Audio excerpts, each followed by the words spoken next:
Hey, Forrest here. Nothing like getting paid. And with ICCU's mobile app, I can deposit checks or accept Zelle payments so the money hits my account fast.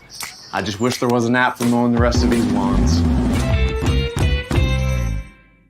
Right now, Lithia Ford of Boise is buying used vehicles. How much you want for the SUV?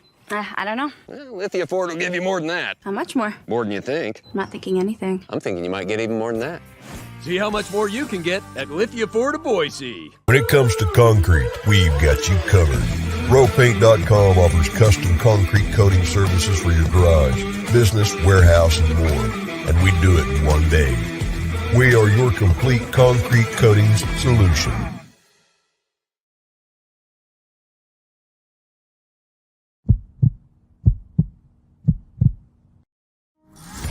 This is Bronco Nation News Live.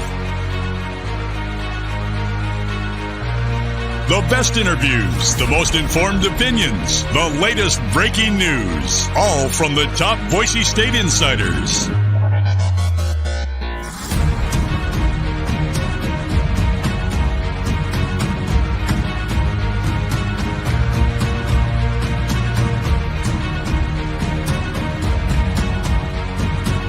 Now, here's BJ Rains with another edition of Bronco Nation News Live.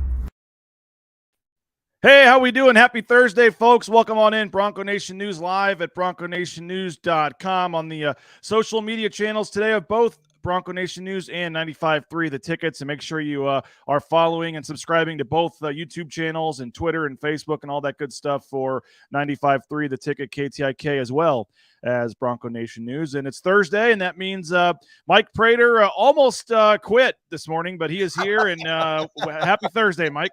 It's better now that I'm hanging out with you talking football and basketball and Boise State. So it's much better now, BJ. And I never thought I'd say that about BJ. BJ, you made my life better today. Hey, man, appreciate that. And we're going to have some fun today. We're going to talk about this defense going up against this Colorado State offense, which looks on paper to be a fairly significant mismatch going into Saturday's game. We got some other stuff to talk about, but I do want to start with BNN After Dark last night. I always like on Thursdays, Mike, to kind of give a shameless plug to the show, hoping people will subscribe. But we hear some great stories, and it's Johnny and Winston Venable and myself. And have you seen the clip I put on social media from Doug Martin yet?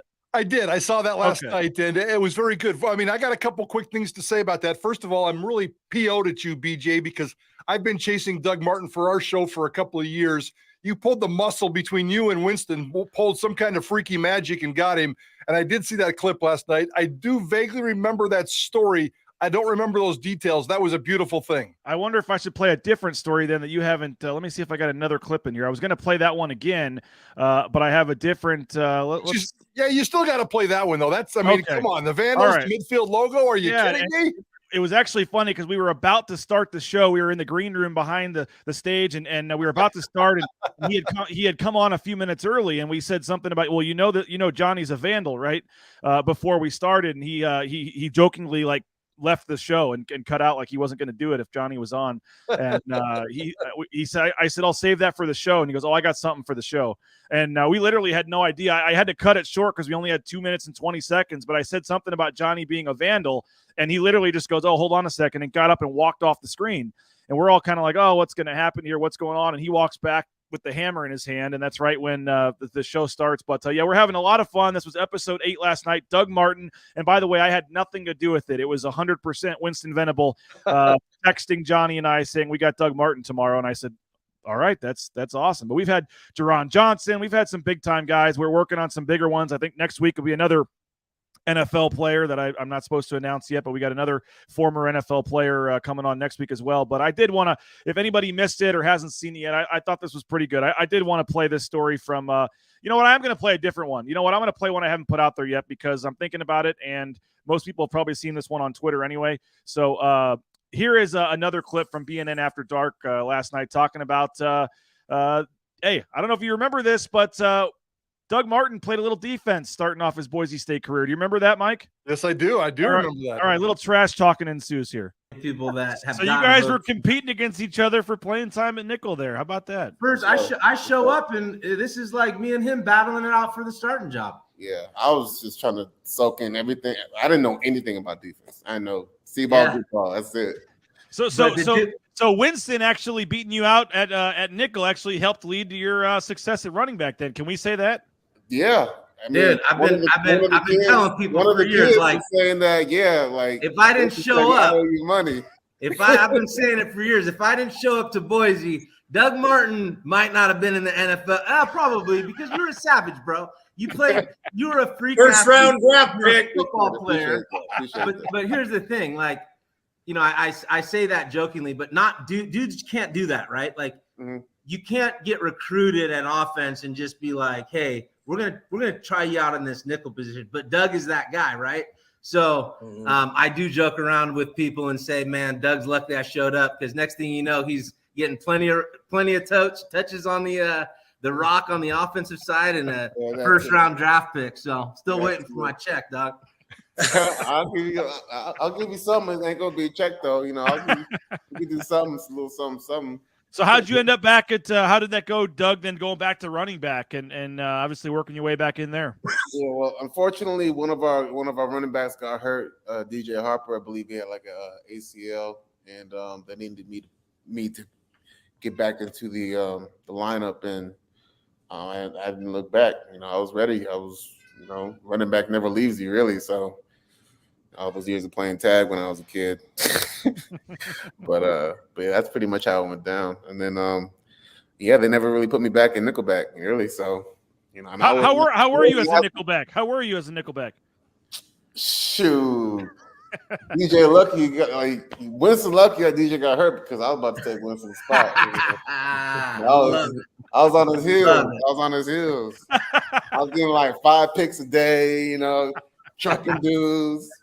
Do you remember those days of Winston Venom or of Doug Martin as a nickelback early in his career? I don't remember a lot of the specifics, but there was no doubt that Doug Martin was on defense for at one point in his career. I remember coaches trying to experiment back there. They had some depth issues, if I remember right.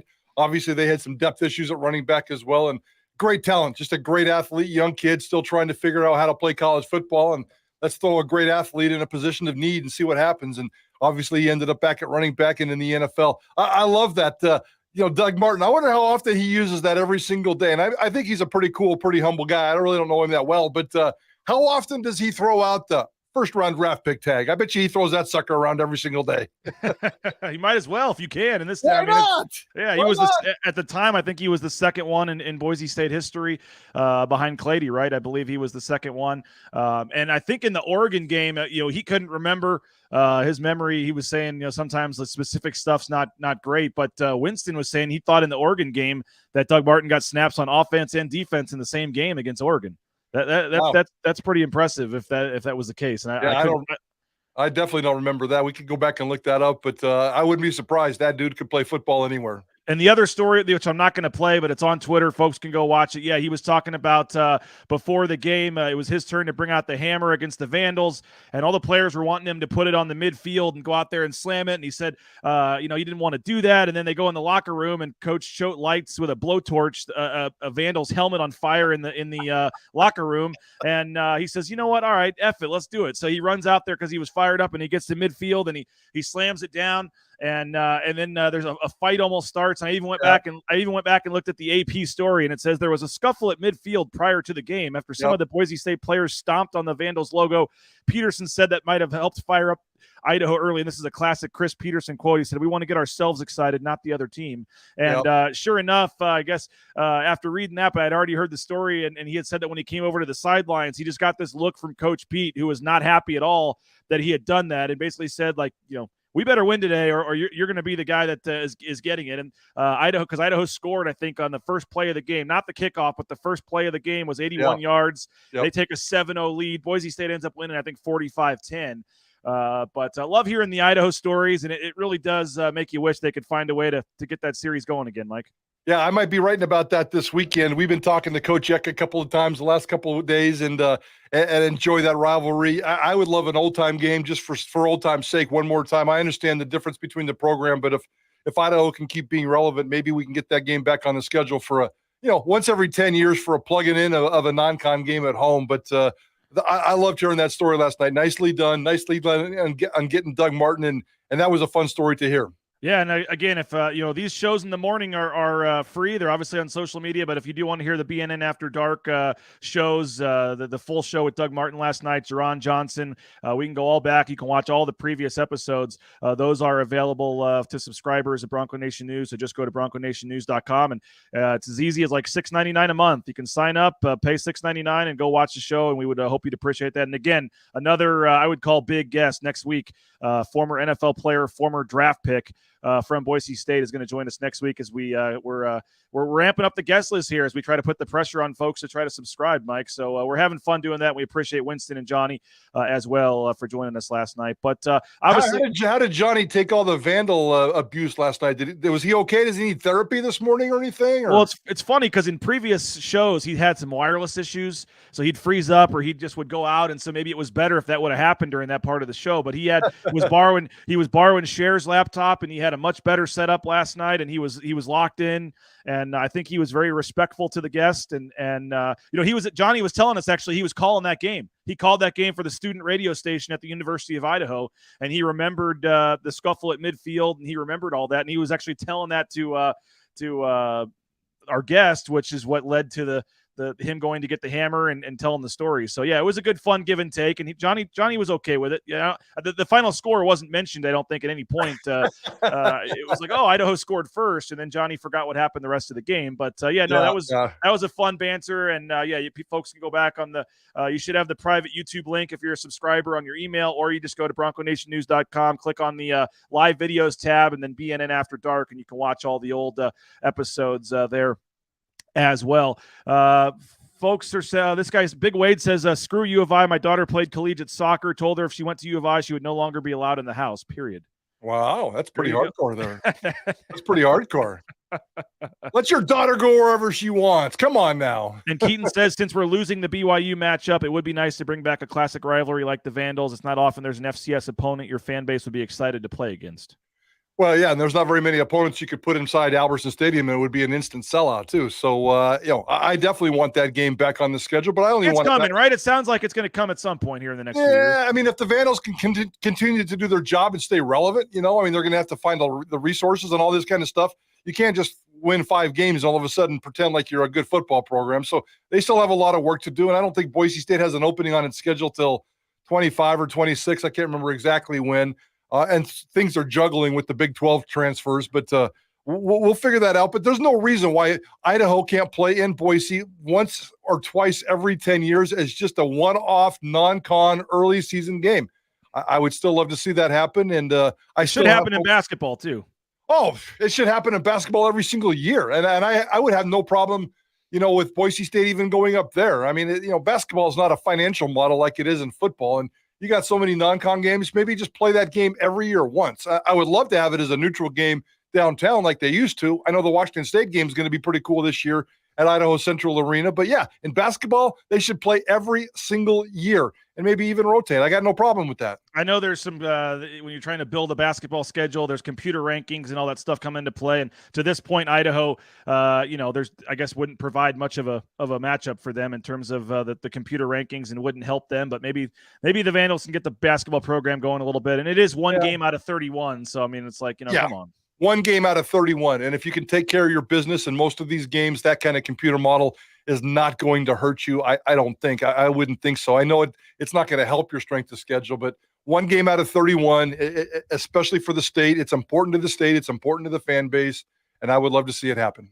Well, let's talk some football about Saturday's game. At first, we want to thank a couple of our great sponsors here at Bronco Nation News. The blueandorangestore.com. Check them out. Free shipping. Any order over $40 gets you free shipping at the blueandorangestore.com. And if you're in the Boise area, you can go to the Boise Town Square Mall and check them out. They're on the second floor next to Pro Image. If you're looking for a new job, how about becoming a truck driver? Check out Transportation Compliance Service. It's a great booming industry right now with the pandemic, and they can help you with the permits and all the things you need. And you could be this big rig you see on the screen or the Amazon truck in your neighborhood. They all sizes of delivery vehicles and trucks. They can help you. Check them out, transcompservice.com. My dentist, Dr. Miner, check him out too, BoiseDentistryCo.com. Great guy, and have a great time there. And full family dentistry. So your kids, your parents, whoever, you can all schedule them back to back, get the whole family done at once, and then you don't have to worry about it for 6 months. So check them out, BoiseDentistryCo.com. And United Commercial Insurance, they make business insurance easy. You can get a policy, business insurance, 44 states around the country. And Bronco Nation News is a proud customer, and they did a great job with our business insurance, so we appreciate them, United Commercial Insurance. And, of course, Ridley's Family Markets, shopridleys.com, 13 Idaho locations. They got the at-home shopping, the Skip app, the home delivery. Love that Cuno location. So next time you're heading to the grocery store, think Ridley's Family Markets. I was going to call it a big game on Saturday, but I guess it's really not a big game, Mike. Boise State now approaching a 4-touchdown favorite in this game on Saturday. You've got one of the best defenses in the country against one of the worst offenses in the country. I guess these are the games where point spreads were created for, right? To have some sort of drama, because I really don't think that the actual outcome of this game should be close to being in doubt. Yeah, the outcome of this game 100% is not in doubt, and I don't even under any circumstances envision a UTEP scenario. So it's not going to happen. Boise State will win this football game, and you have to kind of build that drama, especially if you're the fan base and you're being told. This kind of reminds me back of the old Hawkins and Peterson days where they were beating everybody 56-0, and there wasn't a lot of drama over this great football team. So we've injected our own drama here at Idaho Sports Talk. Yesterday, I called for a shutout. I want a shutout. I can smell a shutout. Boise State has a nice history of shutouts at Albertson Stadium. We did that. And at Albertson Stadium, they've had 27 shutouts during their 4-year history, 33 overall in their program. None of them against Colorado State, but Colorado State, as you said, comes in with one of the worst offenses in all of college football. Boise State has one of the best defenses in all of college football. I want to see a shutout. That's the drama that I'm looking for in this game. No fluke special teams points, no fluke defensive points, no nothing. I want to see a shutout. Colorado State scored 9 touchdowns in 7 games, BJ. Let's make this happen. Yeah, you and Jay Tuster on the same wavelength there. He said that 2 or 3 weeks ago when we were kind of looking ahead. He said something about, I'm not sure if Colorado State scores a point against Boise State. And you know, I'm not going to go that far, because usually you have one broken play on a pass or one punt return or something to at least get you a touchdown or a field goal. But I'm not sure how they get more than 10 points in this game. But again, for Boise State to cover, then they'd have to get 40 or whatever. I mean, what is it, 11-0 all time? I mean, yes, Boise State has never lost to Colorado State. I mean, I know for the most part, Colorado State hasn't been great, but they've had a couple teams, man. They've had the offensive player of the year over Jay Ajayi in 2014 was the Grayson, the quarterback that one year. They had a couple NFL receivers, right? Rashard Higgins, some other guys that have gone on to the NFL from Colorado State at receiver. They've had some individual players. And you had that famous, was it overtime game up there where Boise State was down huge and got the onside kick and scored 2 touchdowns in the last couple of minutes. They've had some pretty, some close games against them, but 11-0, man, that's pretty impressive. Colorado State scored double digits in every single one of those 11 games against Boise State. I think the lowest they've ever scored against Boise State is 10 points. So they do have a history of scoring some points. But come on, BJ, you picked out 2 or 3 nice things out of a resume that just has stunk for more than 120, 30, 40 years. Colorado State football has been playing since 1892. And since 1892, they've had 5 seasons of double-digit victories. Think about that. 1892, and they've had 5 seasons of double-digit victories. I'm a Utah guy, and I first started disliking Colorado State in the old WAC days back in the 1980, 81, 82 era, when Colorado State fans were this high and mighty, egotistical group thinking that their football program was great. And I still think that they feel that way. And they're still a terrible program, and they're still overachieving or underachieving, and they never match their hype. They're supposed to have these great players and preseason expectations. 5 seasons where they've had double-digit victories, and it's just complete, total chaos with that program. It's a brand new stadium that already sits half empty. I was going to say, give them some credit. They got a nice stadium with a cool light show before the game. I mean, come on. But it sits half empty already. We're 3 years into this thing, and it's sitting half empty. Come on. They have a history of bad hires, bad coaches, bad players, bad football teams. BG, I don't like Colorado State. I always wondered about that because I knew you in the past had something against him. I didn't know if it was the previous coach that got you going or what. But yeah, no, it was just back in the college days when you go to college and you discover the magic of college football for the first time in your life. You have to hate somebody, and the natural one for me was BYU. That was built in. That no problem there. But I needed something on my own, and I just didn't like Colorado State fans. I didn't like the hype, and they were always underachieving. And that was when I was in college 40 years ago, and they're still underachieving. So why do you think that? Why do you think that is? I mean, they had the one coach that went on to Florida, right? I mean, they had a couple of good years there where he left. You mentioned the new stadium. They've got pretty good resources. They're in a beautiful town. They're an hour away from Denver. I mean, what they were they're talked about sometimes as maybe being an option for the Big 12 just because of their location and stuff. You hear all these talk and. But I mean, why do you think it's been so hard for them to get it going there? They've done it in basketball. Basketball's had some pretty good runs with Larry Eustace and stuff, but football just hasn't gotten going. They made a nice hire in Larry Eustace, who's built that basketball program into something nice, and they made a couple of nice basketball hires. I think the leadership on that campus, and I know Joe Parker a little bit through a mutual friend, so I met him. I know him a little bit, and he's a beautifully nice guy. He's a perfectly wonderful, old school, traditional college suit executive type of guy. And he's charming and he's nice and he'll shake your hand and tell a couple of good stories. But I think his decision-making is very poor. He's hired poor football coaches. The one thing that really I think holds this program back is that town is a lot like Boise. They got a lot of stuff going on and they got a lot of interest in that town and the passion and the fan bases and the grassroots financial support. I really don't think is there in terms of sustaining this success. Boise's a bigger town. We all love to do things around football or away from football in this town, and it's hard to get the resources in this town because our passions are very diverse in this community. I think they have that same problem there. Someone says here, Prater, tell us how you really feel. I just did. I love that, man. I didn't know we were going to go on a 5-minute rant about how bad Colorado State is. When we started I mean, they're really bad. I mean, think about that. 1892 and 5 double-digit seasons. And those 5 double-digit seasons, I think, happened like in an 18-year span. I mean, even the Earl Bruce days and back in those days, they just underachieved. And I want to see a shutout on Saturday, BJ. Jordan says not every school can get a Gene Blameyer, a Coyle, or a JD. We're so fortunate.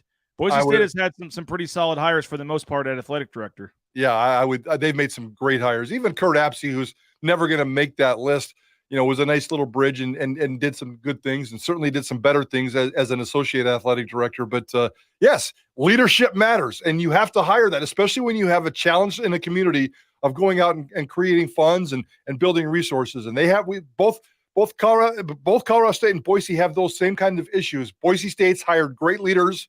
Colorado State is not.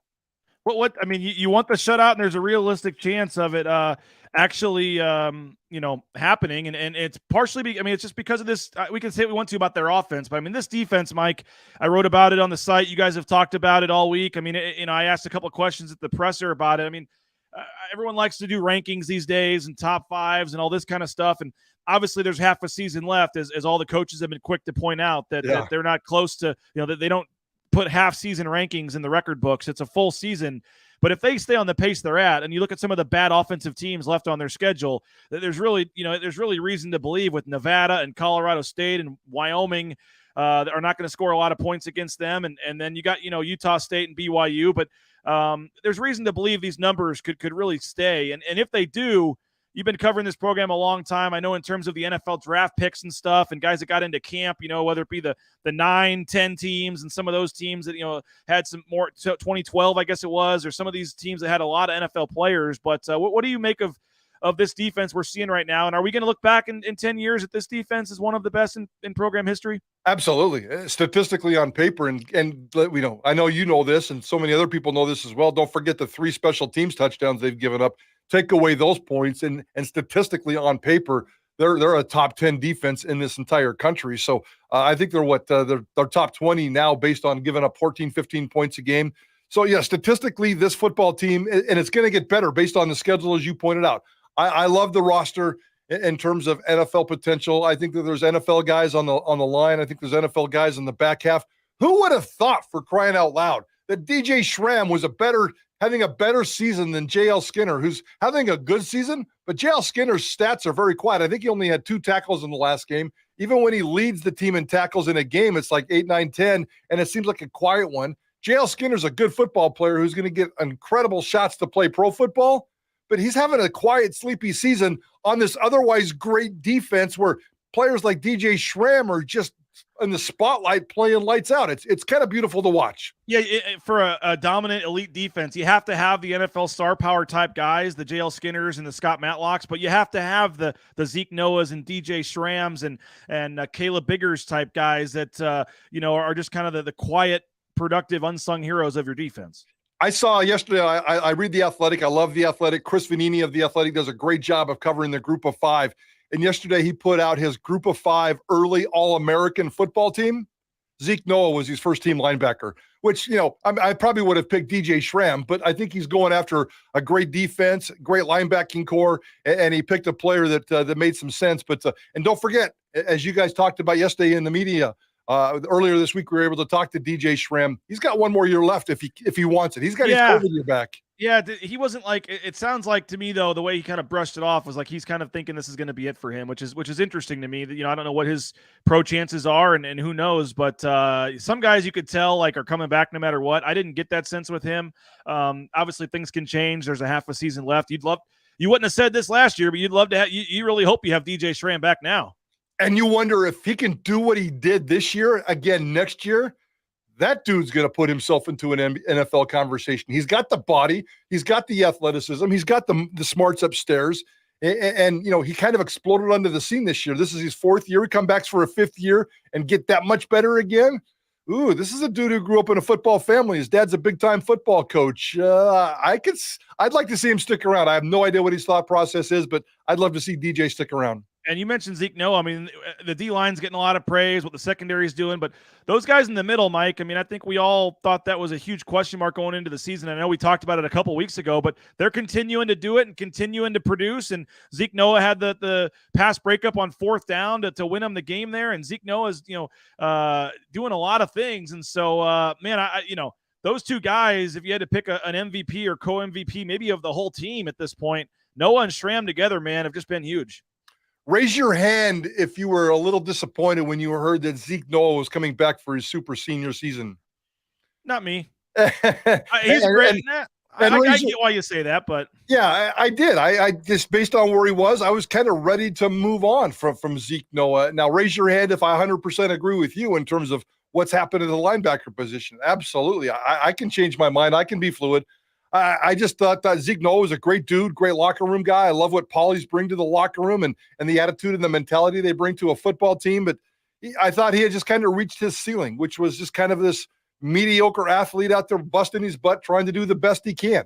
He's taken it to a whole nother level this year, and it's really fun to watch. By the way, I can't find it, but I can smell it. I think my dog agrees with you on the Colorado State discussion. I think my dog may have just taken a crap in the my kid's room next door. I can smell it, so it fits in nicely with the Colorado State discussion, I guess. I couldn't have come up with a better analogy myself, BJ. I love it. We got 2 minutes left, Mike. We can go, any direction you want in the final 2 minutes about this game or this defense or this team or the outlook for this season. And you look, Mike, at this team looks like they're on a crash course to get in the championship game. They're going to have to beat Wyoming. I don't know if Wyoming's going to lose again. They got a really easy schedule, and all of a sudden it's going to come down to a tiebreaker scenario where they've got to win the Wyoming game. They could even afford to lose one of these other ones, but it's going to all come down to that Wyoming game on the road in mid-November. But it looks like this team is steamrolling towards a championship, and I'm not on the it's fun to talk about, but I'm not thinking they have any shot yet at the Cotton Bowl. I think that UTEP loss is going to be too hard to overcome. But a lot can still happen, and they're going to be one of 5 teams, at least in the conversation for that, if they win the Mountain West. But it's a different team here the last couple of weeks, and obviously sets up for an exciting next month and a half here. I think there is a G5 possibility on the table, or a New Year's 6 possibility on the table. And you're right. Conference, or the American Athletic Conference, they need some complete total chaos over there. Everybody needs to, beat each other, and they will, between Tulane, UCF, and Cincinnati. Cincinnati needs to lose, but if Boise State wins out, I got them as about 1 of 6 or 7 teams that are eligible, because everybody else in the group of 5 has at least 3 losses, and you're not going to get in with 3 losses, especially with zero cachet. I mean, a 2-loss Troy team is not going to get into the Cotton Bowl. You have to do this for a couple of years. It would have to be really, really bad. So there's a path for Boise State, which is shocking. They need some help. Just keep winning. I can't wait to get this Colorado State game out of the way because next week is BYU. And next Thursday, we're going to have another nice conversation about BYU, my friend. It's Keaton says big UCF fans this weekend, right? Need UCF to beat Cincinnati? UCF beating Cincinnati would be one of the biggest things of the year for Boise State football this weekend. You absolutely need to have that happen. It's a beautiful thing. Cincinnati and Tulane also play at the end of the season. That's another elimination game. Well, it's going to be fun. We'll be looking. Cody, who just subscribed today, I got your payment in there. Appreciate it, Cody. Says 1 week at a time. And that is kind of it. You got to go 1 week at a time. But Prater, appreciate it. We'll be listening 3 to 6 today with you, Johnny, JP, Bob, the whole crew. 3 to 6, Idaho Sports Talk, 95.3 FM, 1350 AM, the KTIK app, KTIK.com. And then I'll join you guys at 4 o'clock tomorrow for the Bronco Nation News Report as we get ready for Saturday's game. Appreciate your time as always, Mike, and we'll do it again next Thursday. BJ, appreciate you. See you tomorrow, bud. Have a great day, everybody. Appreciate you checking us out. Again, listen to them today, 3 to 6, and I'll be back with Jay Tuss tomorrow morning at 9 a.m. This has been a presentation of Bronco Nation News presented by RowPaint.com, BroncoNationNews.com. Have a great day, folks.